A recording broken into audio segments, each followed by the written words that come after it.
Oke, kita lanjutkan kajian kita pada sore hari ini. Yang harus kalian tahu adalah kalian jangan pasif terhadap keadaan. Ketika kalian pasif akan digarap oleh orang-orang yang punya rencana besar. Pemuda ini penting. Ya. Saya kalau lewat jalan itu mana pemuda itu ya, pemuda itu. Jalan pemuda. Jenenge ana gereja sing hadir iku arek nom-nom. Wah, hebat ya arek.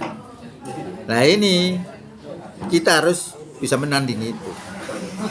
Gitu loh. Nah, supaya kita enggak blow on gitu ya harus tahu persoalan. Nah, persoalan sekarang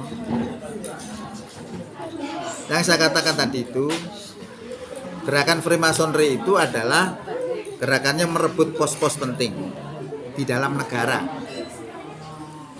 Apa tujuannya? Kalau merebut pos penting, kebijakan rencananya itu akan dikeluarkan di situ.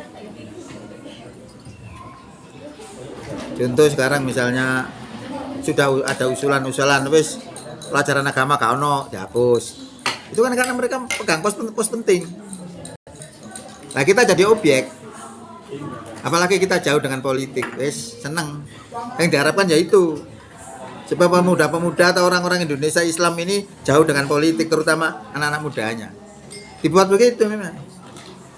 Nah, sekarang kita ingatkan gitu.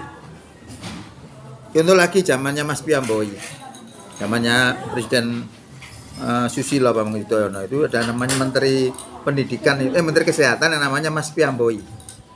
Saat itu banyak anak-anak remaja yang hamil di luar nikah. Nah, Menteri Kesehatan ini berpikir, coba isane arek-arekku gak hamil.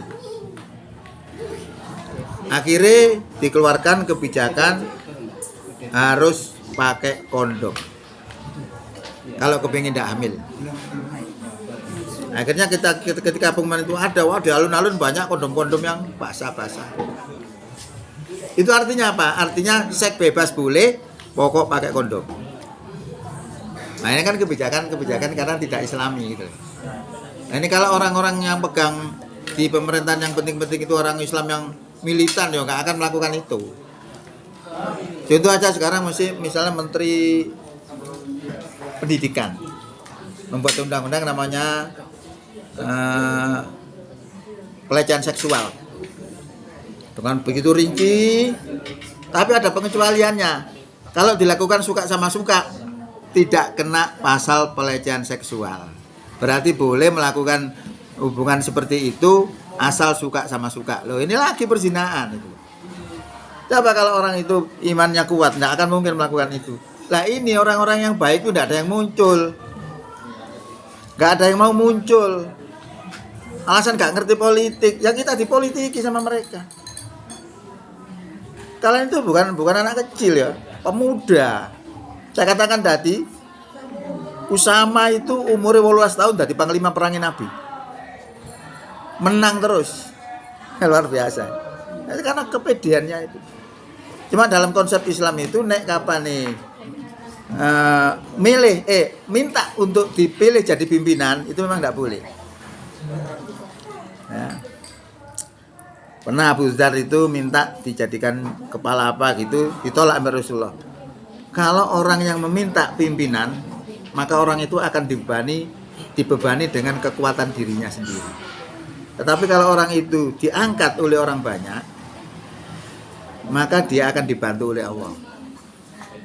Nah, itu konsep kepemimpinan dalam Islam begitu.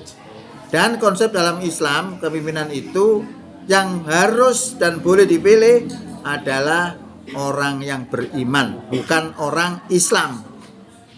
Tapi orang beriman. Nek iman mesti Islam, nek Islam durung karuan iman.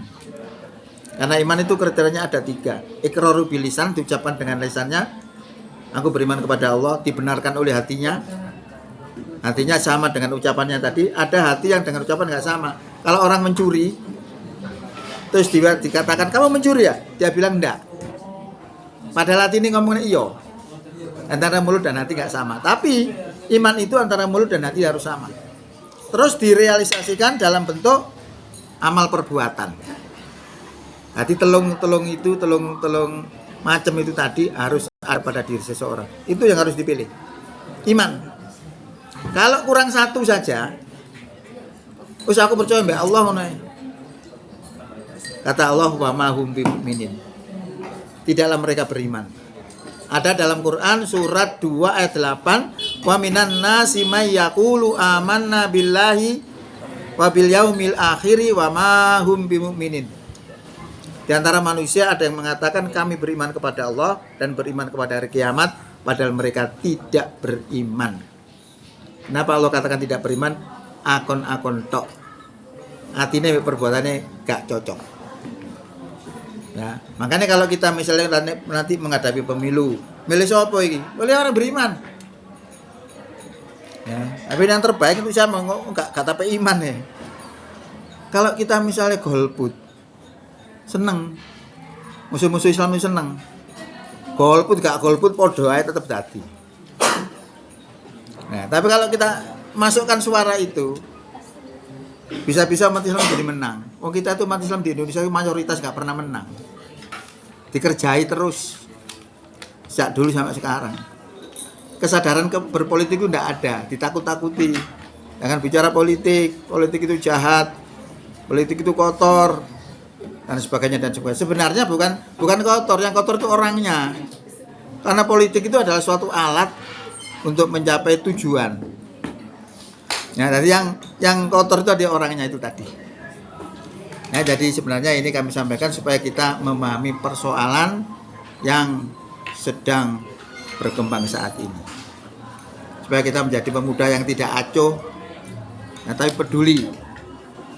Nah, saya kepingin karena ini kalian ini sebenarnya kan generasi penerus ini. Kita lihat di PDM itu orangnya tua-tua, sing nom-nom gak gelem. Itu kalau tidak didasari dengan semangat juang yang tinggi, itu abot. Sebab begini, sebab dasar yang dipakai oleh Muhammadiyah itu Quran surat 3 ayat 104 itu. Jadi kalau kita menjadi pengurus di Muhammadiyah, artinya kita itu menjalankan ayat itu tadi. Ya, ayat itu apa? Wal takum minkum ummatu yad'una ilal khair wa ya'muruna bil ma'rufi wa yanhauna 'anil munkar wa ulaika humul muflihun. Hendaklah ada di antara kamu itu segolongan umat. Nah, segolongan umat itu bisa diartikan grup, bisa diartikan kelompok manusia, bisa diartikan partai, bisa diartikan persyarikatan. Nah, ini yang dipahami oleh Ahmad Dahlan itu adalah persyarikatan. Maka kalau kita menjadi pengurus di Muhammadiyah, itu termasuk sudah melaksanakan ayat itu tadi. Saya kira itu aja ya yang saya sampaikan. Jadi harapan saya pemuda terus untuk semangat menggalang kekuatan, karena nanti penerus itu adalah kalian semua. Ya, orang-orang tua ini hanya mengisi kekosongan aja. Ya, saya sudah berpikir kalian saya kader 5 bulan dahulu itu saya sebenarnya sudah mempersiapkan untuk jadi pengurus. Nah, pengurus nanti meminta syaratkan harus punya sertifikat. Oh, kalian sudah punya, nggak usah khawatir. Nah, itu maksud saya begitu. Memang kurang dididik, nambahi, nggak masalah. Saya kira itu mudah-mudahan manfaat. Bila taufik wal hidayah. Wassalamualaikum warahmatullahi wabarakatuh.